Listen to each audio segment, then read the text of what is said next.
아유, 왜 더 떨리는지 모르겠습니다. 감사합니다.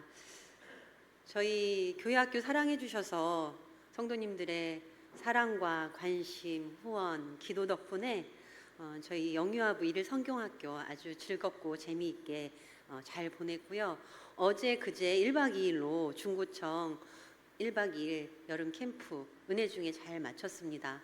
이 모든 것이 하나님이 함께 하심이요 또 성도님들이 함께 하심인 것으로 믿고 또 감사를 올립니다. 정말 감사드립니다. 제가 이렇게 교회학교에서 일을 하다 보니까 정말 하나님이 하시는 일은 우리가 어떻게 예측할 수 없는 부분들이 많다 이런 생각도 하게 되고, 협력하여 선을 이룬다는 것이 이런 것이 아닌가라는 체험을 많이 하게 됩니다.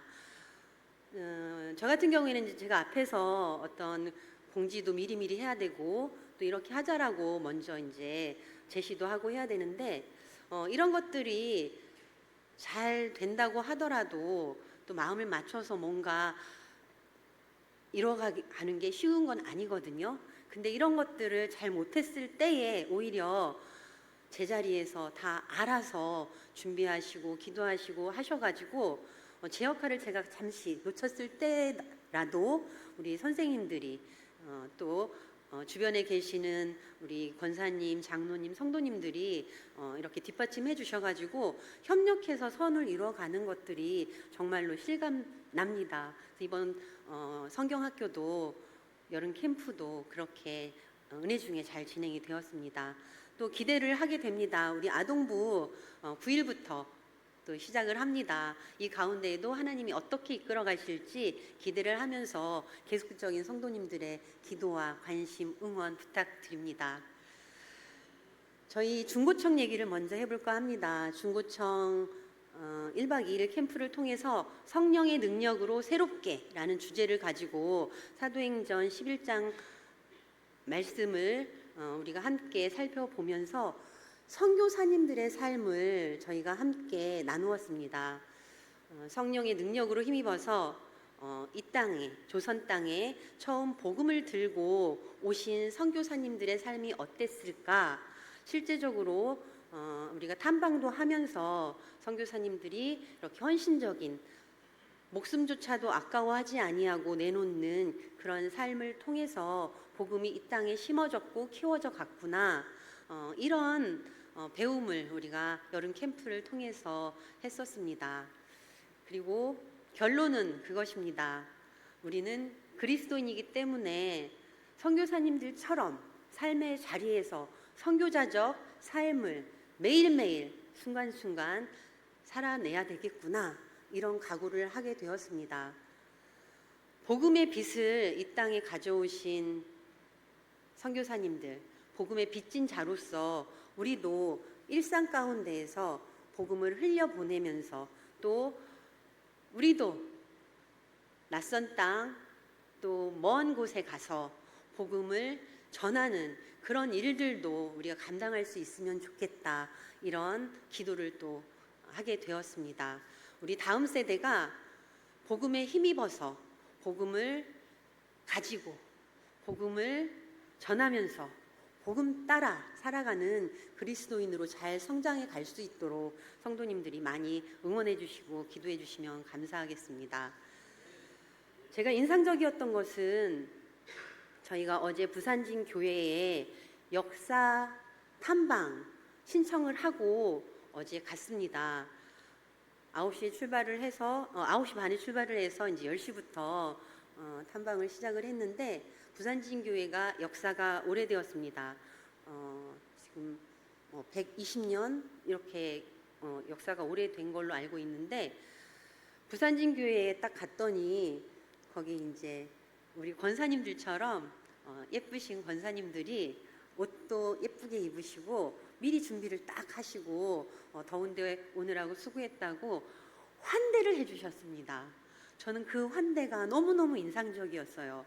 우리 일상 가운데에서 그냥 인사는 자연스럽게 하고 이것들이 우리 습관으로 되어 있는데, 누군가가 정말 나를 반갑게 기쁘게 맞아준다, 이런 경험은 삶 가운데서 흔한 일은 아닌 것 같아요.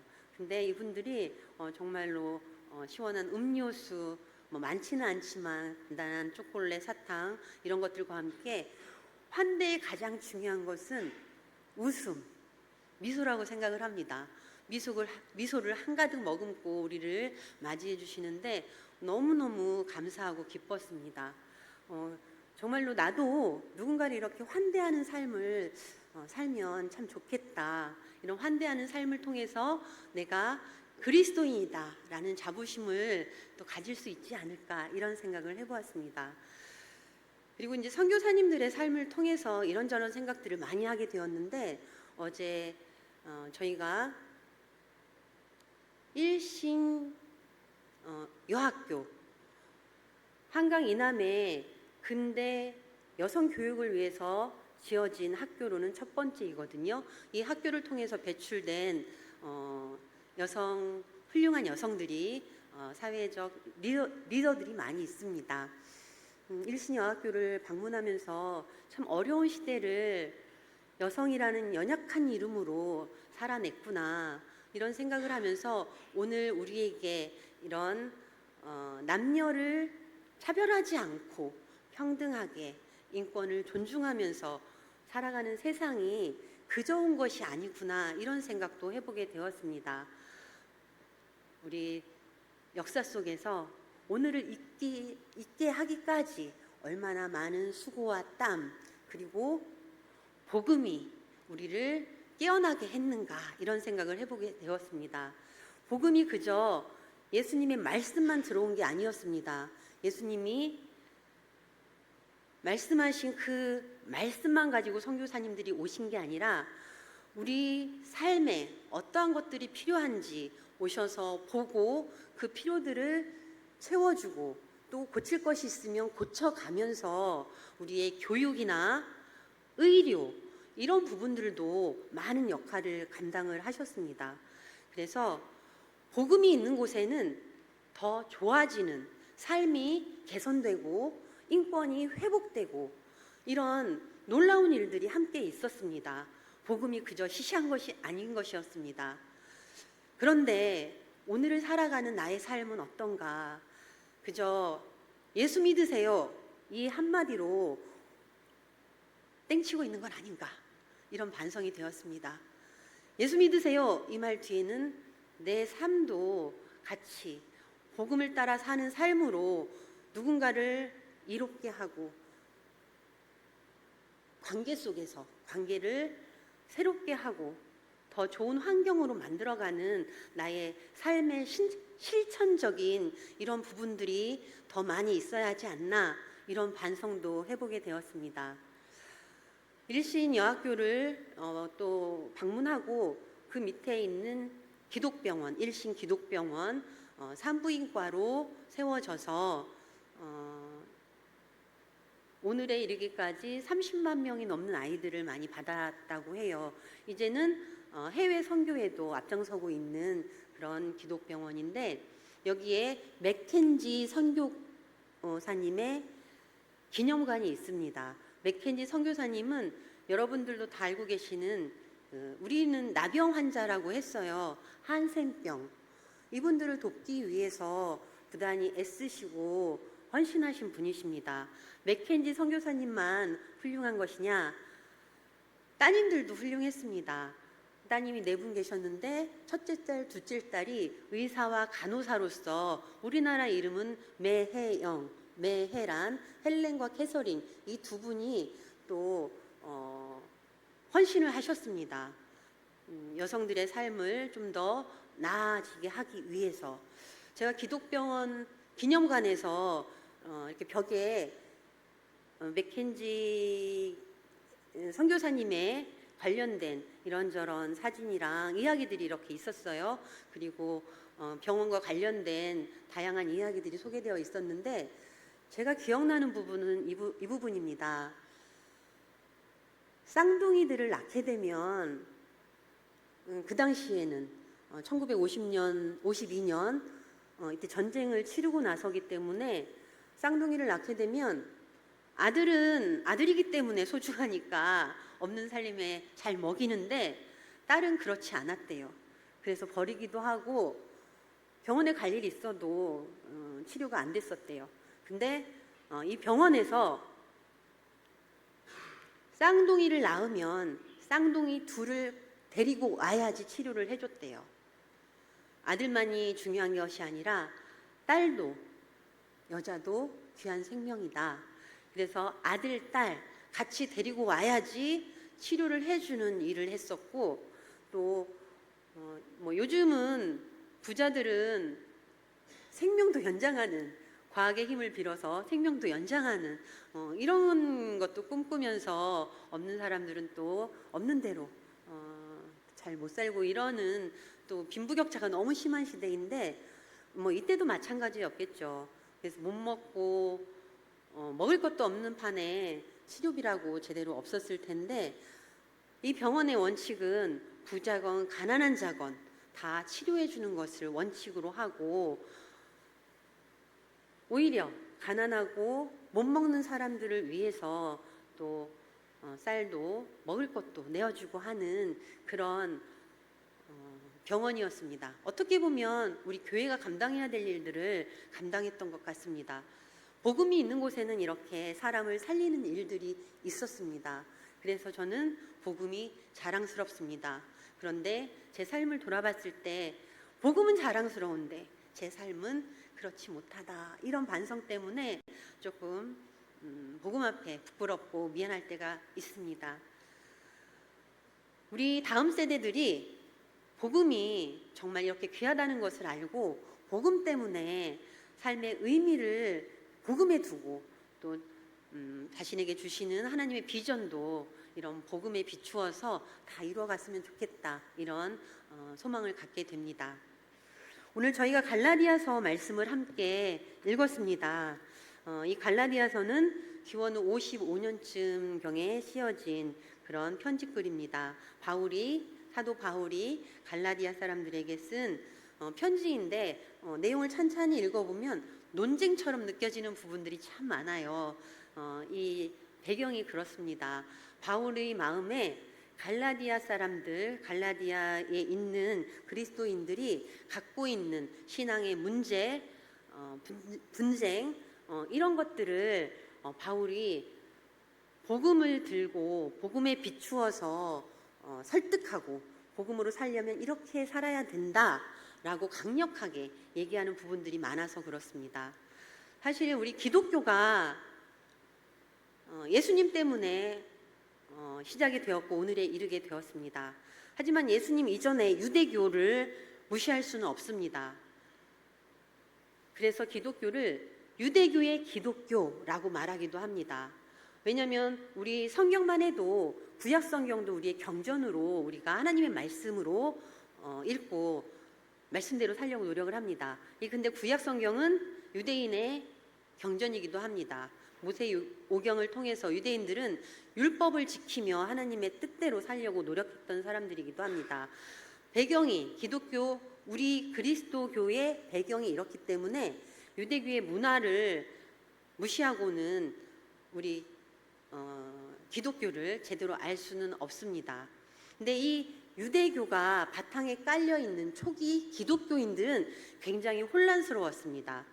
왜냐하면 처음에 제자들도 유대인들만 복음을 받을 그런 사람들로 생각을 하고 유대인들에게만 복음을 전했습니다. 이방인에게 복음이 전해지는 것이 지난번에도 한번 말씀드린 것 같은데, 스데반 집사의 죽음을 통해서 또 기독교인들이 뿔뿔이 흩어지면서 세계로 퍼져나간 것이지, 그 전에 제자들조차 복음은 유대인들에게만 해당되는 것이라고 생각을 하고 이방인들에게는 복음을 전할 생각을 하지를 않았습니다. 그러다 보니 초기 기독교인들에게는 유대교의 전통이 그대로 바탕에 깔려 있기 때문에 율법에 매여 있는 그런 상태로 살아갈 수밖에 없었고, 이 율법을 비추어서 그리스도인이냐 아니냐, 이런 논쟁들이 항상 있었습니다. 갈라디아서는 그런 배경을 두고 보시면 이해가 좀 빠르기도 합니다. 우리가 오늘 말씀을 5장 말씀을 읽었는데요. 오늘 본문을 보면 성령을 따르는 삶과 육체를 따르는 삶을 얘기를 합니다. 좀 전에도 얘기했지만 유대교를 바탕으로 하기 때문에 그리스도인이라는 것은 그리스도인의 신분을 얘기할 때는 율법을 지키는 것, 할례를 받아야 되고 율법을 지키는 것, 이것을 강조를 했습니다.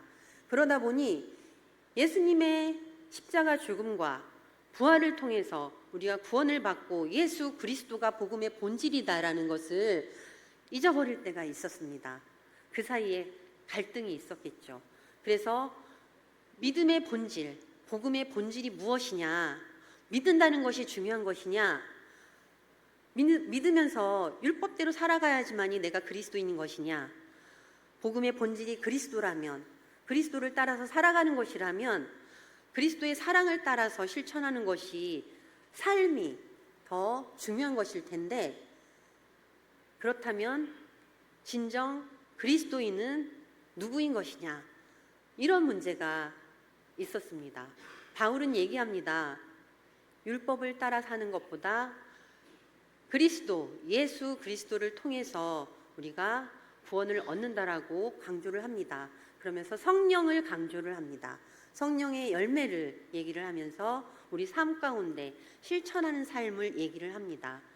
오늘 말씀 중에 육체의 삶을 따라 살 때에 무려 15가지가 되더라고요. 육체의 삶을 따라 살 때에 우리가 어떤 육의 행위들이 있는지 좋지 않은 것들을 쭉 얘기를 하는데, 그 15가지를 이렇게 자세히 들여다보면 사랑이 없기 때문에 일어나는 그런 안 좋은 것들을 얘기를 하고 있습니다. 육을 따라 살면서 사랑이 없을 때에 어떤 나쁜 것들이 있는지를 얘기를 합니다. 그리고 그 다음에 성령의 열매를 얘기를 합니다. 우리 성도님들도 다 알고 계시는 성령의 9가지 열매를 얘기합니다. 삶 가운데서 이 성령의 열매가 드러나는 삶을 살자고 바울이 강조를 합니다. 육을 거부한다는 것이 이 땅의 삶과 구별되어서 하나님의 뜻에 순종을 하면서 거룩한 삶이 무엇인지 고민하면서 살아가는 그런 삶이겠죠.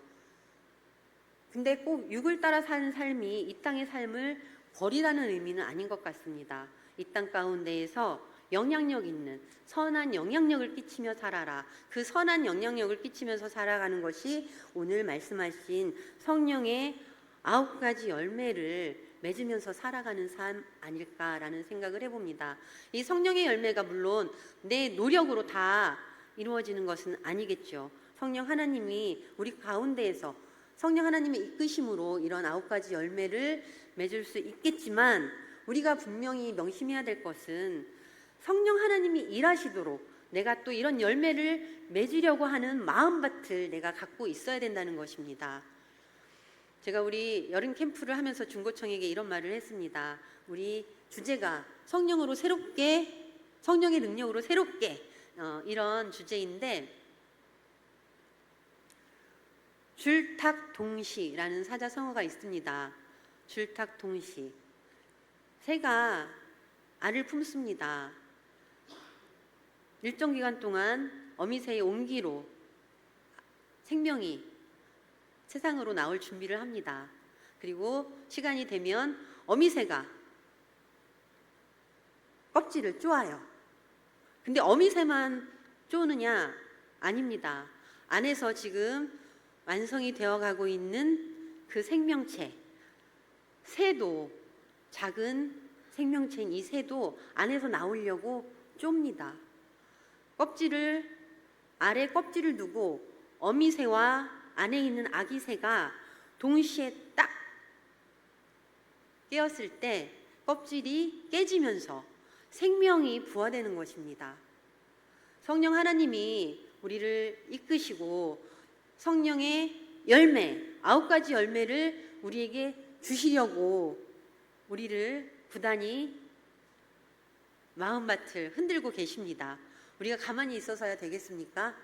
우리도 성령 하나님의 그런 마음에 부합하는 그런 마음밭을 가지고 우리도 9가지 열매를 맺을 수 있도록 노력을 하는 그런 삶을 살아갈 때 성령 하나님의 이끄심과 나의 따라가는 실천이 있을 때에 성령의 9가지 열매가 우리 삶 가운데 이루어지는 게 아닌가, 이런 생각을 해봅니다. 노력하자고 했습니다.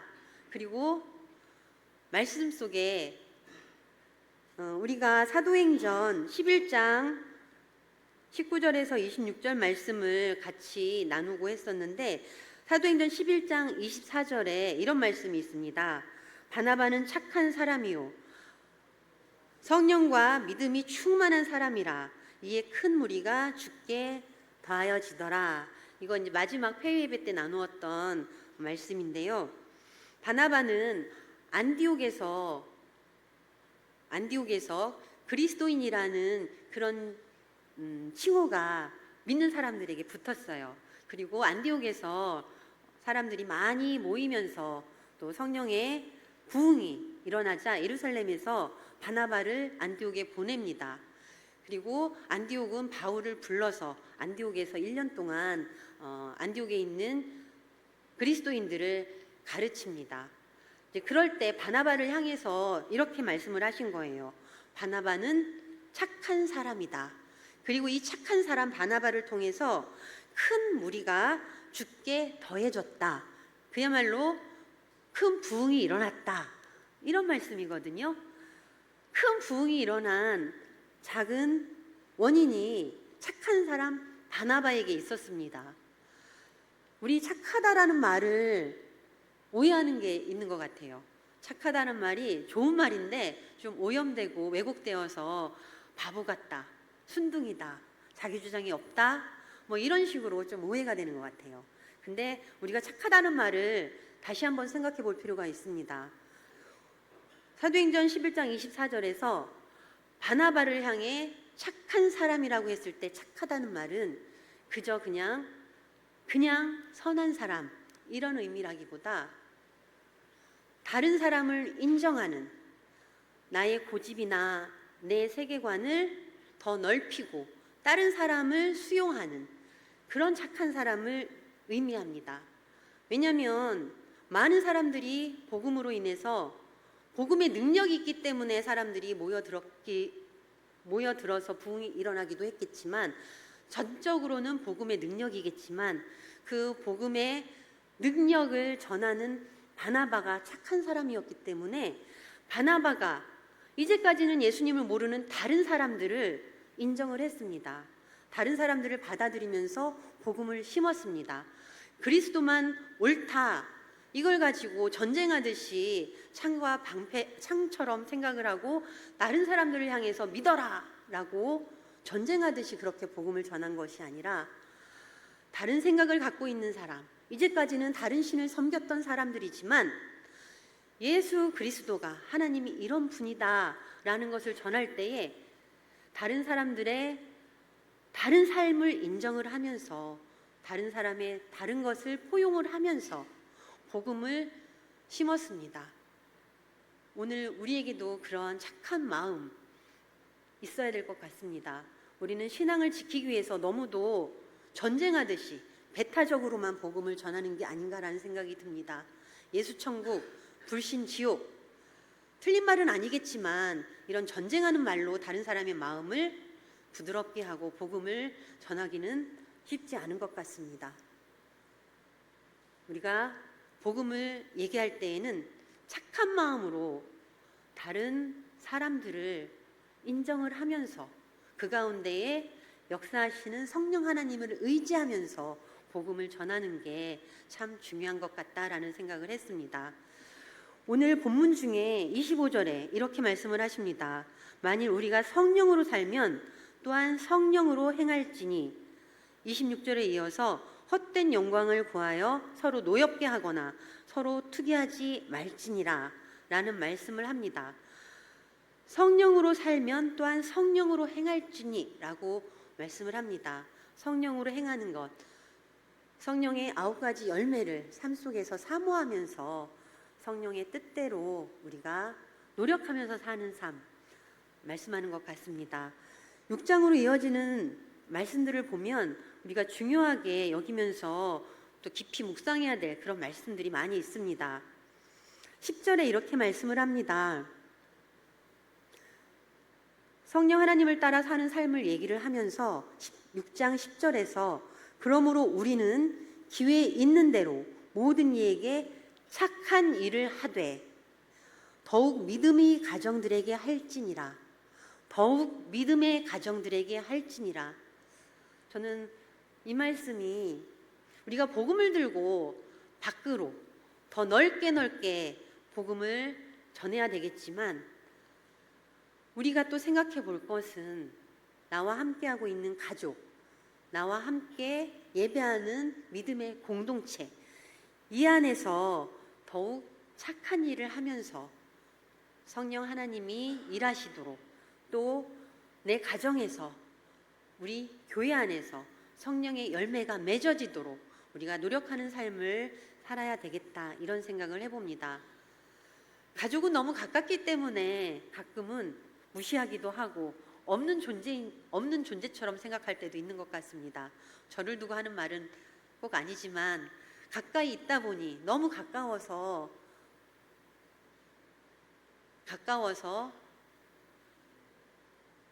그 가깝다는 것 때문에 더 상처를 주는 일들이 가족 안에 있는 것 같습니다. 또 마찬가지로 우리 교회 안에도 가깝다 보니 오랜 동안 같이 예배하고 오랜 동안 같이 생활하다 보니 또 같이 부대끼면서 또 이런저런 마음의 상처도 주는 것 같습니다. 먼저는 우리가 복음을 들고 더 많이 복음의 씨를 뿌리면서 나가야 되겠지만 우리 가정과 교회 안에서 복음을 바로 세워가는 것, 이거 아주 중요한 것 같습니다.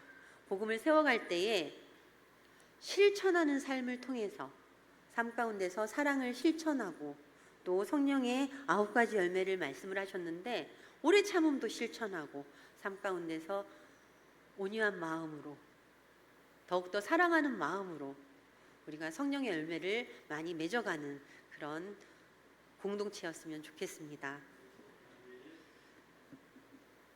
우리 다음 세대가 우리를 보고 복음은 이런 것이구나 라고 생각하며 믿음을 더 굳건하게 세워갔으면 좋겠습니다.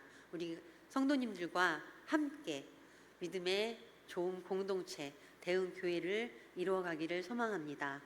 기도하시겠습니다.